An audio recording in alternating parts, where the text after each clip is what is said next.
সামনে আসো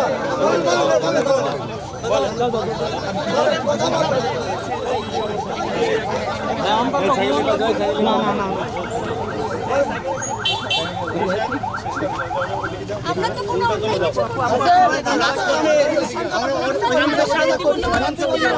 আর কিছু চাই না।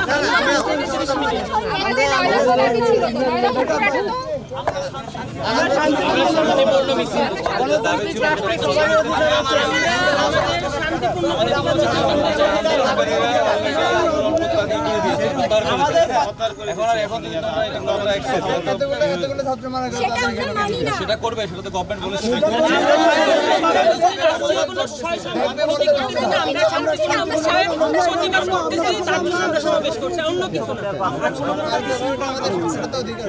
পুলিশ সবসময় আমাদের সাহায্য করেছে।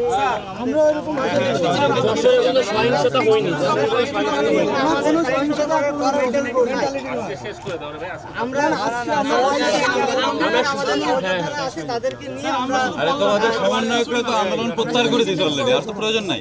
আসলে সমন্বয়কদের ভিতরে অনেক দ্বিধা বিভক্তি তৈরি হয়েছে। রাস্তা ব্লক করে রাখা যাবে না।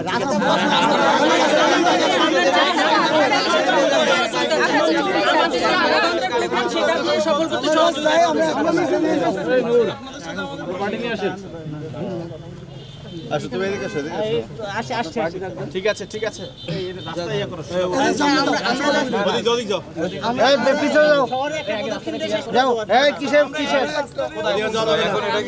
কেন্দ্রীয় প্রোগ্রাম আছে, কেন্দ্রীয় প্রোগ্রাম দিচ্ছে তোমাদের।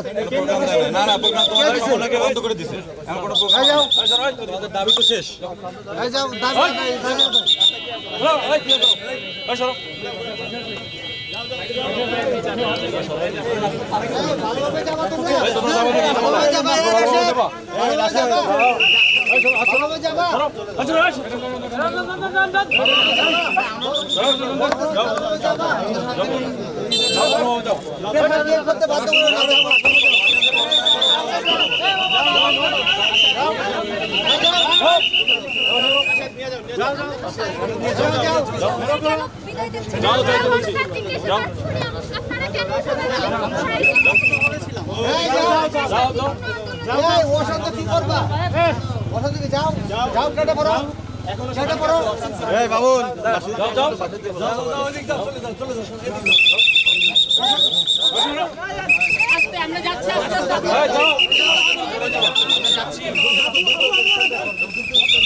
আজকে যে পুলিশি বাধার প্রাপ্ত হয়েছি এটা আসলে অনুমেয় ছিল, কারণ সারা বাংলাদেশে এইভাবে ধরপাকড় চলছে, এরকম দমন নিপীড়নের মাধ্যমে ছাত্রদের দমিয়ে রাখার চেষ্টা করা হচ্ছে।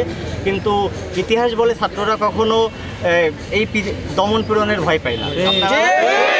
গুলি দিয়ে রক্ত দিয়ে যাই করেন না কেন, আমরা ছাত্রদের আটকে রাখতে কখনোই পারবেন না। এবং আমাদের এই ধারাবাহিকভাবে আন্দোলন কর্মসূচি চলতেই থাকবে। কতদিন পুলিশ বাধা দেবে? আমাদের গ্রেফতার করুক, সমস্যা নেই। আমরা গুলি খাই, আবার সমস্যা নেই, আমরা তো গুলি খাচ্ছি।